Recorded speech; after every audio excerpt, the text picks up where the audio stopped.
ನಮಸ್ತೆ ಫ್ರೆಂಡ್ಸ್. ಗಾದೆ ಮಾತುಗಳು ಎಂಬ ಶೀರ್ಷಿಕೆಯ ಅಡಿಯಲ್ಲಿ ಹಿತ್ತಿಲ ಗಿಡ ಮದ್ದಲ್ಲ ಎಂಬ ಗಾದೆ ಮಾತಿನ ವಿಸ್ತರಣೆಯನ್ನು ನೋಡೋಣ. ಗಾದೆಯು ವೇದಕ್ಕೆ ಸಮಾನ, ವೇದ ಸುಳ್ಳಾದರೂ ಗಾದೆ ಸುಳ್ಳಾಗದು ಎಂಬ ಮಾತಿದೆ. ಗಾದೆಯು ಹಿರಿಯರ ಜೀವನದ ಅನುಭವದ ಸಾರವಾಗಿದೆ. ಕನ್ನಡದಲ್ಲಿ ಅನೇಕ ಗಾದೆಗಳಿವೆ. ಅದರಲ್ಲಿ ಹಿತ್ತಿಲ ಗಿಡ ಮದ್ದಲ್ಲ ಎಂಬುವುದು ಒಂದು ಪ್ರಸಿದ್ಧವಾದ ಗಾದೆ ಮಾತಾಗಿದೆ. ನಮ್ಮ ಮನೆಯ ಹಿತ್ತಿಲಲ್ಲಿ ಅನೇಕ ಜಾತಿಯ ಔಷಧೀಯ ಸಸ್ಯಗಳು ಬೆಳೆದಿರುತ್ತವೆ. ಅವುಗಳ ಬಗ್ಗೆ ನಮಗೆ ಮಾಹಿತಿಯಾಗಲಿ, ವಿಶೇಷವಾದ ಆಸಕ್ತಿಯಾಗಲಿ, ತಿಳಿದುಕೊಳ್ಳುವ ಉತ್ಸಾಹವಾಗಲಿ ಇರುವುದಿಲ್ಲ. ಅವುಗಳೆಲ್ಲ ಕಳೆಗಿಡಗಳೆಂಬ ತಾತ್ಸಾರ ಮನೋಭಾವನೆ ನಮ್ಮಲ್ಲಿ ಇರುತ್ತದೆ.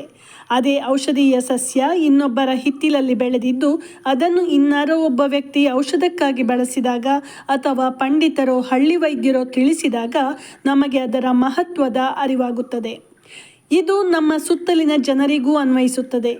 ನಮ್ಮ ಕುಟುಂಬದವರು, ಸ್ನೇಹಿತರು ಅಥವಾ ಹತ್ತಿರದ ವ್ಯಕ್ತಿಗಳಿಗೆ ಹೆಚ್ಚಿನವರು ಕೂಡ ಅಷ್ಟೊಂದು ಬೆಲೆ ಕೊಡುವುದಿಲ್ಲ. ಅವರ ಸಾಧನೆ, ಪ್ರತಿಭೆ, ಕೌಶಲ್ಯ, ಅವರೊಂದಿಗಿರುವ ಒಳ್ಳೆಯ ಸಂಬಂಧವನ್ನು ಕೂಡ ಕಡೆಗಣಿಸುತ್ತಾರೆ. ನಮ್ಮ ಮಕ್ಕಳಲ್ಲಿರುವ ಪ್ರತಿಭೆಗಳನ್ನು ಹುಡುಕುವುದಾಗಲಿ ಮತ್ತು ಅದಕ್ಕೆ ಪ್ರೋತ್ಸಾಹಿಸುವುದಾಗಲಿ ಹೆಚ್ಚಿನ ಹೆತ್ತವರು ಮಾಡುವುದಿಲ್ಲ. ನಮ್ಮ ಸುತ್ತಲಿನ ವ್ಯಕ್ತಿಗಳು ಯಾವುದೋ ಹೊಸ ಸಾಧನೆ ಮಾಡಿದಾಗ ನಾವು ಅದನ್ನು ಅಷ್ಟಾಗಿ ಗಮನಿಸುವುದಿಲ್ಲ. ಆದರೆ ಅದೇ ಸಾಧನೆಯನ್ನು ವಿದೇಶಿ ವ್ಯಕ್ತಿಯೋ ಪ್ರಸಿದ್ಧನಾದ ವ್ಯಕ್ತಿಯೋ ಮಾಡಿದರೆ ನಾವು ಅದನ್ನು ಉತ್ಕೃಷ್ಟವೆಂದು ಒಪ್ಪಿಕೊಳ್ಳುತ್ತೇವೆ.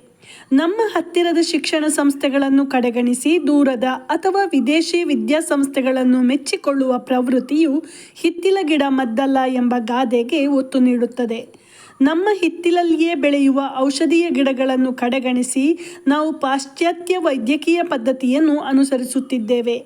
ಆದರೆ ಈಗ ಪಾಶ್ಚಾತ್ಯ ದೇಶಗಳು ನಮ್ಮ ಆಯುರ್ವೇದ ಪದ್ಧತಿಯನ್ನು, ಧ್ಯಾನ, ಯೋಗವನ್ನು ತಮ್ಮ ದೇಶದಲ್ಲಿ ಖ್ಯಾತಿಗೆ ತರುತ್ತಿವೆ. ಅದೇ ರೀತಿ ನಾವು ಪಾಶ್ಚಾತ್ಯ ಸಂಸ್ಕೃತಿಗೆ ಮನಸೋತರೆ ಪಾಶ್ಚಿಮಾತ್ಯರು ಭಾರತೀಯ ಸಂಸ್ಕೃತಿಯನ್ನು ಅನುಸರಿಸತೊಡಗಿದ್ದಾರೆ.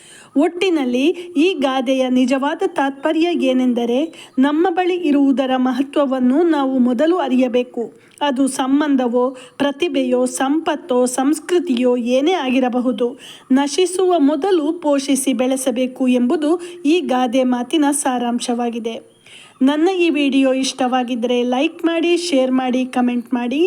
ಹಾಗೂ ಈ ಚಾನಲ್ಗೆ ಹೊಸಬರಾಗಿದ್ದರೆ ಪ್ಲೀಸ್ ಸಬ್ಸ್ಕ್ರೈಬ್ ಮಾಡಿ. ಧನ್ಯವಾದಗಳು.